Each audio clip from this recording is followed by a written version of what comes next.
Hey guys, welcome back to Globe Trekker Gaming. Today we'll be moving on to part 17 of our gameplay of Suzerain. Let's get going.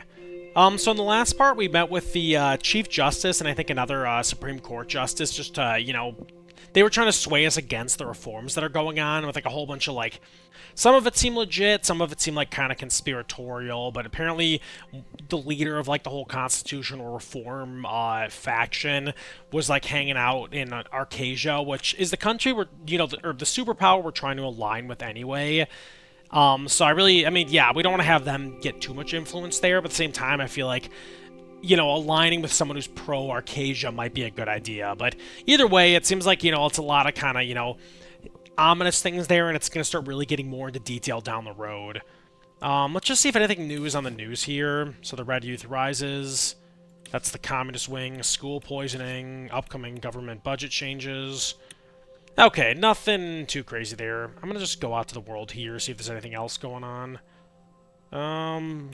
Yeah, nothing that looks like we need here. So, oh yeah, there's a diplomatic commission to Agnolia. I think we have the same thing in Wayland, too. Yeah, because we're really trying to, become good allies with Agnolia and Wayland. And then I think it was Rumburg is the one we're having problems with. And then I kind of want to ally with Valgsland, but it sounds like them and Agnolia are kind of, they are close to war there, potentially, over, I think, this island here. And so, we got to be better allies with them. And then part of the deal was that they'll, we'll have some sort of alliance with them.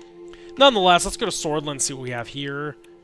So, a legislative debate on the repeal of the EPA and a barbecue with Frank. This is going to be more just kind of, dramatic things going on that don't really impact much of the political part, but let's just see what the report is here.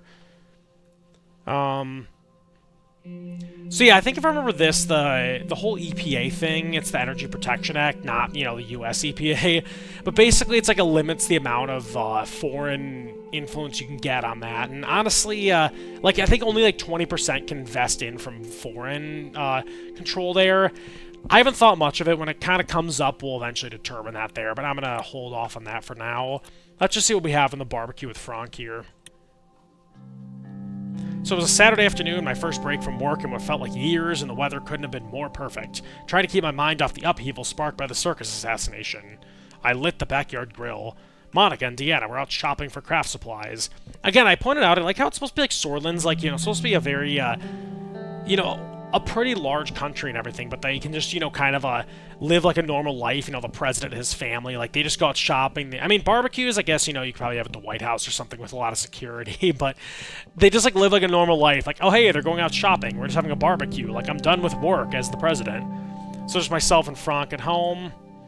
I wasn't sure how he felt about me, but I did know I felt about the barbecued ribs. Our cook had left some marinating in the refrigerator. And as soon as he glimpsed the grill and the meat, he stepped outside to join me. Well, look who's finally out of his room. Come to spend some quality time with your old man, have you? Let's say that. Try to keep it lighthearted.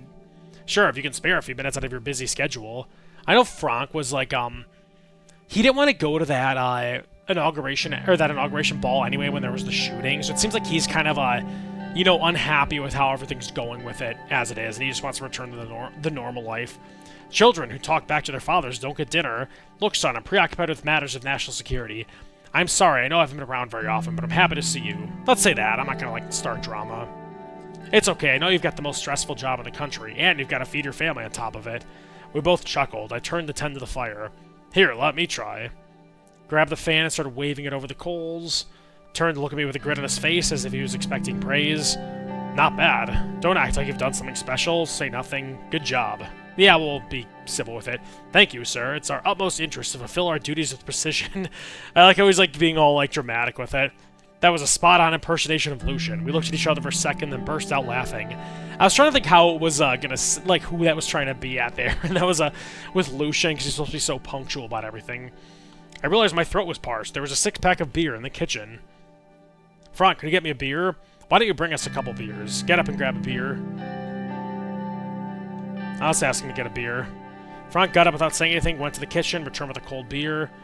Thank you. I opened the beer and gazed out at the city skyline. Father and son, we enjoyed the silence. For a moment, my thoughts flashed back to my childhood and my relationship with my own father. My father was a poor man who struggled to provide for us on his meager income. He put me to work on the farm long before I was Frank's age, and we were always close. Now that I was the president, I knew Frank would never face the same hardships I had. Dad, can I ask you something? Go on.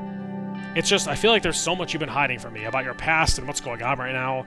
Like at dinner, that night after the ball, you told me everything was under control, but it wasn't, was it? I know it happened in the 20s. Is there going to be a civil war in Sordland? I hope not. No, I'll never let it happen. I'm gonna say that, because obviously that's the goal, to try to prevent that. Good.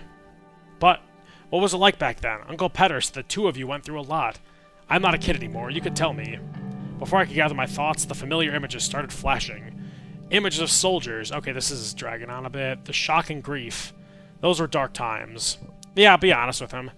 I don't mean to skip over these, but I feel like it's kind of like getting a little redundant with all the, it was a lot of stuff going on, but I want to just look to the future. I don't really want to rehash the past on this, and it seems like it's not too much there.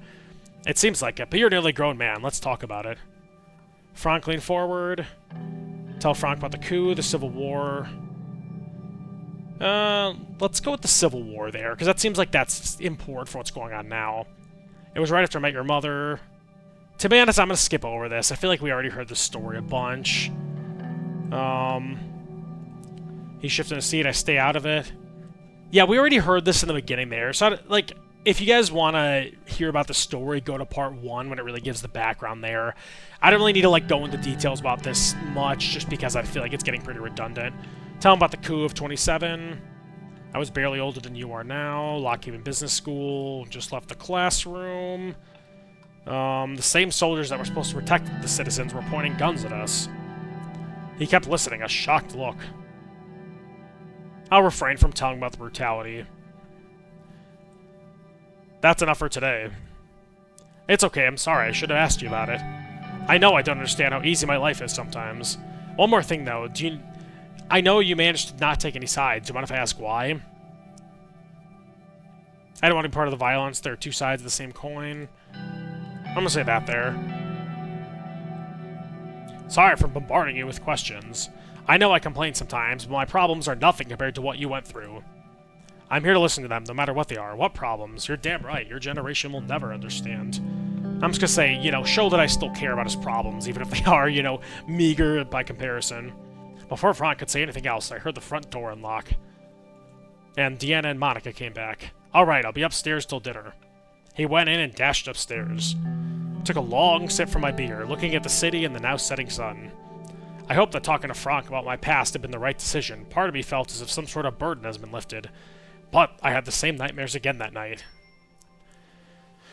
So, yeah, again, sorry to skip over that, but that was, just kind of getting a bit redundant. I did notice up here growth is now it went from decreasing to now just stagnant. So I guess that's a good sign that hopefully things are starting, go in the right direction there. So, yeah, it seemed like that was good for kind of developing the story about his family there, but I don't really see that developing, too much for the overall story. But, yeah, nonetheless, thank you guys so much for watching, and stay tuned for Part 18.